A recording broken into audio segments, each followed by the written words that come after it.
let's give ourselves a break. We've had instability, which was imposed on us because of the division of Africa.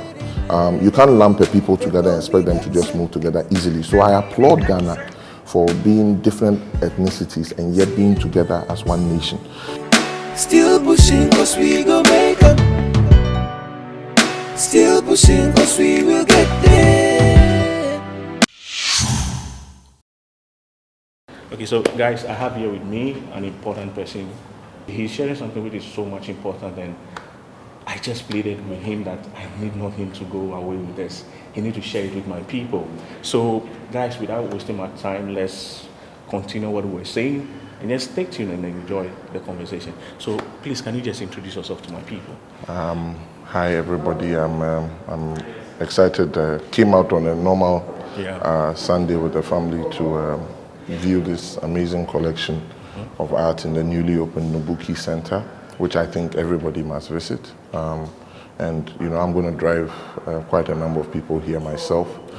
Just as I came here yesterday for the opening, but I brought my family, you know, my wife and my 2 kids, to come and look at this exhibition. But my name is Augustus Richardson. I am an architect. I tell people that I was born to be an architect and nothing else.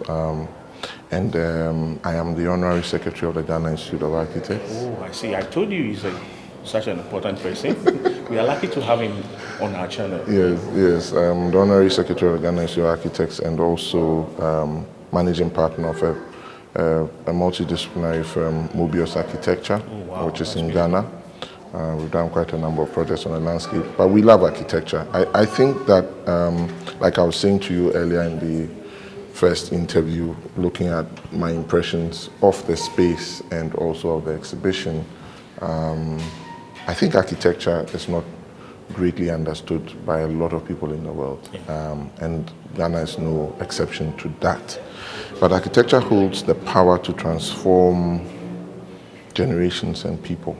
And so this country has seen very amazing architecture. In fact, when you were asking me about what I think about the work, I said something that when you look at the pictures here taken by Bano, it lets you know the kind of people that we are. And that was a discussion that we were having, in which, you know, I sort of want to dwell on that.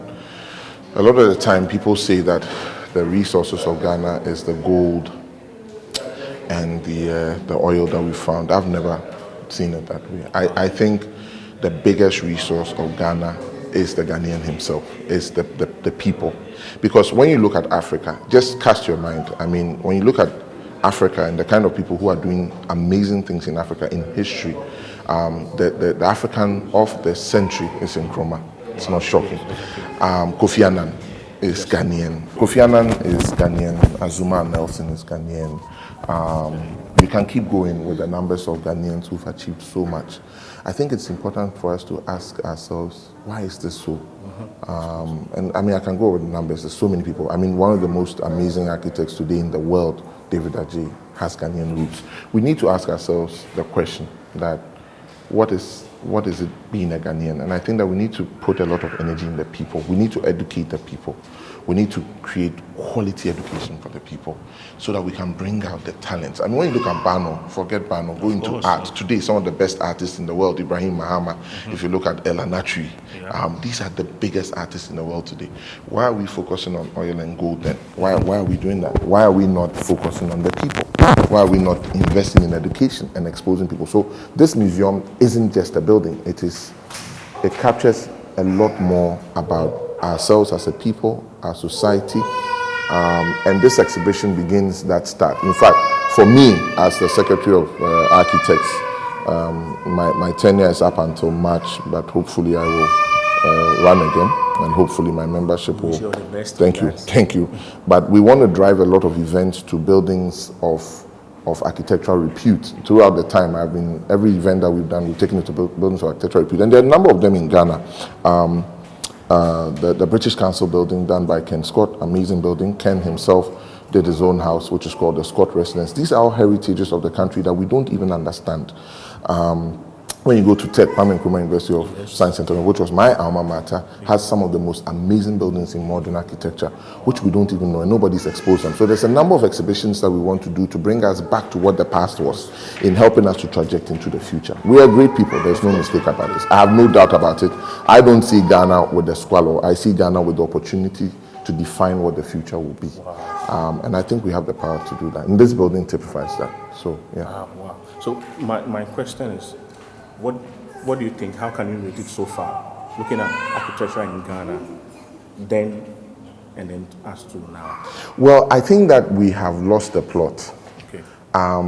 But it's okay. Remember, we came into an independence which was forced by Nkrumah. Okay. And for Nkrumah to make the statement, we took what you call the modernist language of architecture at the time, which was the most contemporary language at the time, to try and define who we were as a people. Because Nkrumah had this vision of who we were. So Akosombo, if you look at the number of the buildings that are done, Peduase, these are classic buildings. There's no mistake about it. But over time, we haven't given attention to architecture. The regimes of architecture in this country are wrong.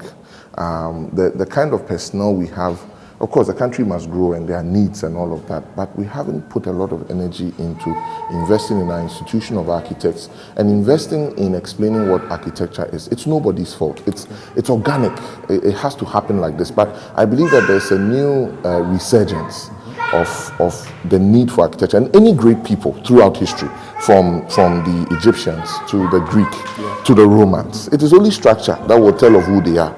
And so it is really important to invest in architecture, not building. And again, remember, all building is building, but not all building is architecture. A lot of people have in mind when we talk about architecture, they think it's building. It's not building. It's not construction. It's architecture deals with emotions. It deals with the emotive. It deals with history. It deals with culture. We need to sort of, and it's not saying it, it's feeling it. I mean, you are standing in this space and you can feel it. Of course. There's a space spirit. Yeah. And we can feel it here, So it's important that we do that because it has the ability to transform generations. It is Winston Churchill who says that shape your environment and the environment will shape you. Look at our environment. If we don't actively shape it, and architecture is not about drawing forms, and it's about philosophy, it's about thinking, it's about understanding, it's about interpreting who we are as a people. So art is very important, music is very important. When you look at the scene, our musicians today, Sarkodie, take all of them. They are doing amazing on the global scene. But when we look at us locally, we haven't given a lot of attention. So somebody wouldn't understand why we should design an amazing school, because it will influence the people who are even going through the school. Achimota School was well designed. It's their heritage today. Today, if you look at what they are doing on Achimota School today, they are destroying it with the new buildings because we all think it's just building. So we need to be sensitive about, therefore, art and architecture, and generally, just the arts, generally, because that is the only way that a civilization will prove what its metal is. Yeah. My last and final question. No, it won't be your last and final. We'll have this discussion continuously, Okay. Trust me. All right. Now I've made a friend. So, okay. Yeah. So what do you think will be the way forward for the next generation to be more concerned and have passion to go into the architectural field? Well, I think it's not just the architectural field, and I think that the next generation already is concerned about what's happening. You see, let's give ourselves a break. We've had instability, which was imposed on us because of the division of Africa. You can't lump a people together and expect them to just move together easily. So I applaud Ghana for being different ethnicities and yet being together as one nation. Having all the coup d'etats that were naturally to happen, there wasn't going to be development. There wasn't going to be. I compare it to the bombing of Chernobyl in history. And when the atomic bomb hits, for years there's nothing. In fact, human occupation is even wrong because of the effects of the atomic bomb. But in time, when you go back to look at Chernobyl, plants and nature has taken over. When there are wars and instability, creativity vanishes. Now, in the Fourth Republic, after 30-something years of stability, you see what is happening now. So we must, when people talk about war and we will fight, I find it sad. We cannot fight. We must use the democratic processes and dialogue and parliament to discuss the issues. I believe in the systems. I believe in the rule of law in this country. I've experienced it in my recent position as honorary secretary. So I think that if we all, push it, and as my late father would say, the pen is mightier than the sword. if we keep writing and exposing like you are doing vlogging, we will raise a generation of people that Nkrumah believed in, that are able to manage their own affairs, as he put it. So yeah, we have the ability to do it. Wow. Thank you so much. It's such an informative discussion we had here, and I've gotten a new friend as well. Absolutely, we'll keep in Thank you so touch. much. We'll keep in touch for sure. Guys, so wonderful to you please, guys. Yeah. thank you so much for staying tuned, and I'm sure you've really learned so much. Please just like this video, comment, and share with someone. Let's spread the news out there. See you next time on my episode. Bye. Thank you so much. Charlie, thank you It's too. so informative.